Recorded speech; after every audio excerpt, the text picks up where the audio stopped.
The mark of a matriarch. That's what we're exploring all week on Studio 5. And here's what we know so far.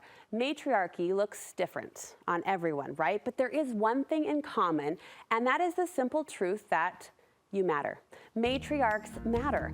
And we want to help you find your confidence in this special role as a female family leader. My next guest has a good understanding of what's important to her and also to her family. She's mom to 5, grandma to 9. You'll recognize her from her 10 years as KSL's lead anchorwoman. She now leads our station in a different capacity, which we're so grateful to have her voice and presence on the show today as well. Ruth Todd is joining me in studio. Great to see you, sister. Oh, it's so good to be here, Brooke. Oh, I love you. I'm so excited about this baby. Love you back. Thank you. Thank you so much. And you asked such a beautiful question as we settle into this conversation, which is, what is the hope or the goal with this week-long series? And I was able to tell Ruth, it came from actually, it was viewer created and viewer solicited. Women saying, I'm sliding into this new chapter and I feel a little insecure about how I might show up. Can you relate to that transition or those feelings? Yeah, totally. And when you say, matriarchs, becoming a matriarch, that always seems like our grandmother, right?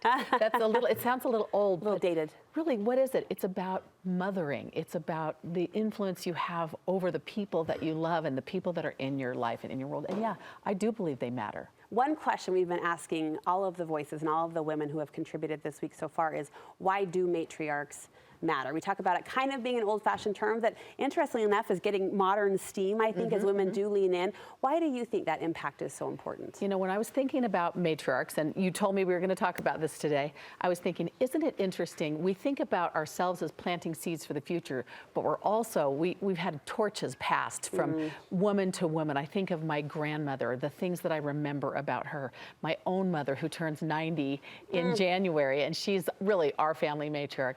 My mother-in-law was that way.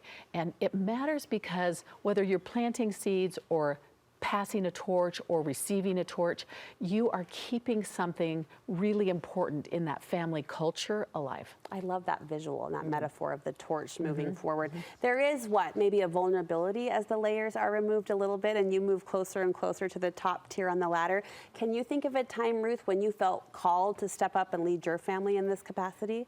Yes, I think that many times when I feel like it's part of gathering. I mean, now men are great too, but traditionally, we're talking about women today, so I'm not dismissing how wonderful men, fathers, grandfathers are and can be, but since we're really focusing on women and matriarchs, I would just say that over time, traditionally, it has been women who gathered, who planned the menus, bought the food, did the cooking, gather, said, let's go do something as a family. Let's go on a hike, or let's go, let's have a party, or let's do something.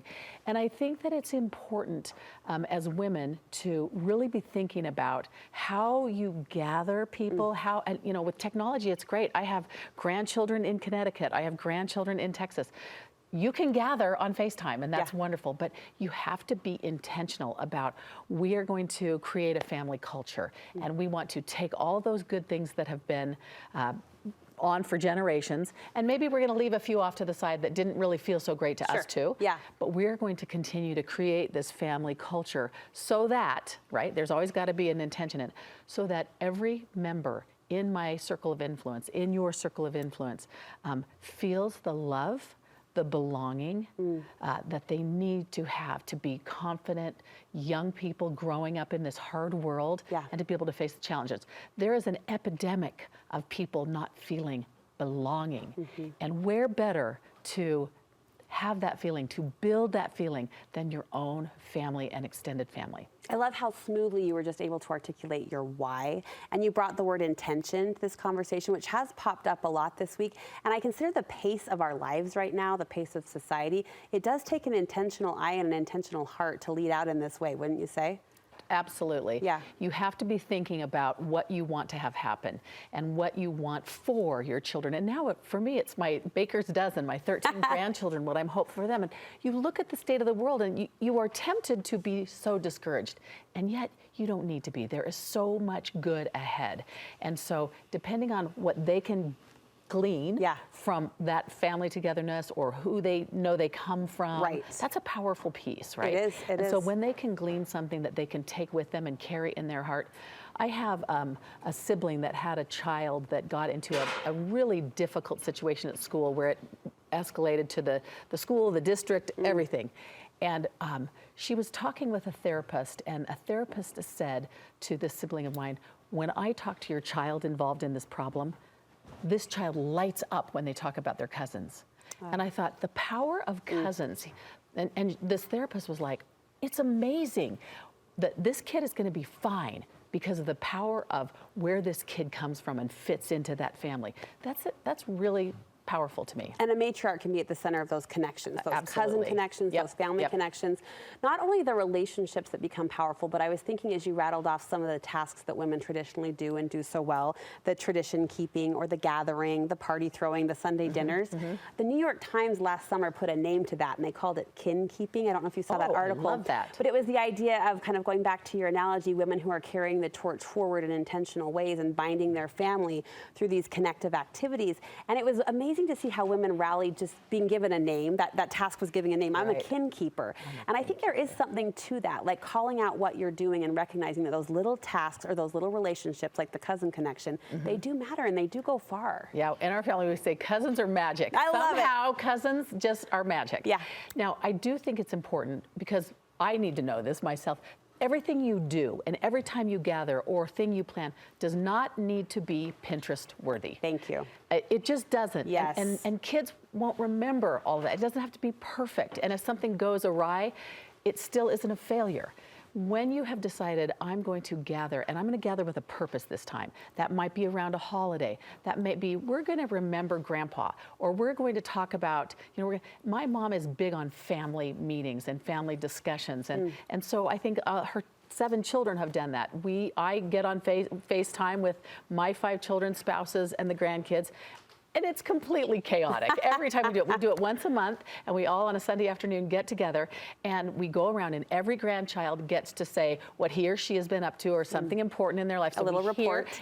Everybody is seen and everybody is heard. And sometimes that means you just hold up the few-week-old baby, and we all goo there over she that. is. But what that signals, they're not going to remember what we said, generally speaking, but they're going to remember what they felt like as part of that. And when they got to stand up and take their turn saying something about their soccer game or something about a book they read or things like that, I just think it's really something that you can give your children that is not Pinterest worthy. It does not take time. It does not take a lot of money. It's not a 3-day trip to Disneyland. It's not a 3-day trip. It's those moments, those small moments that foster, again, that belonging. And I remember going, my parents were LDS mission leaders in Paris in the 90s. And we went over and I took 2 little children and all we did, it poured rain, but when my mom had free time, she just put puzzles together, just puzzles. And my daughter, who is in her 30s and was probably 3 or 4 years old, remembers doing puzzles in Paris. Yeah. She doesn't remember the Eiffel Tower then. Yeah. She doesn't remember all those things or great croissants. She remembers puzzles with her grandma. In summary, Ruth, in our final minute together, what do you hope your children and grandchildren remember? Is there a legacy that you've kind of articulated or crafted that you hope to leave behind? You know what? It's not about me or my legacy. It's really about that multi-generational thread that we want to run through our families. I have to give credit to my own mother. She is a great gatherer. She's turning 90. I told you she goes on a walk around the block in Phoenix every day. And when we're there, we walk with her.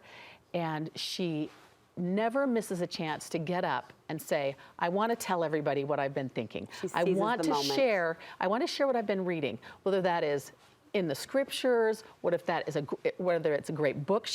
I think she's in 3 book clubs.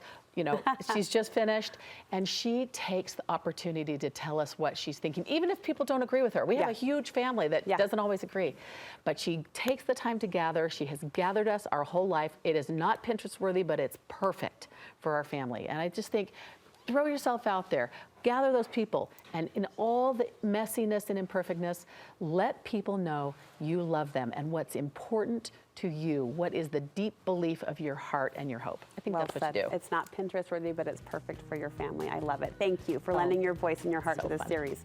We're grateful for you.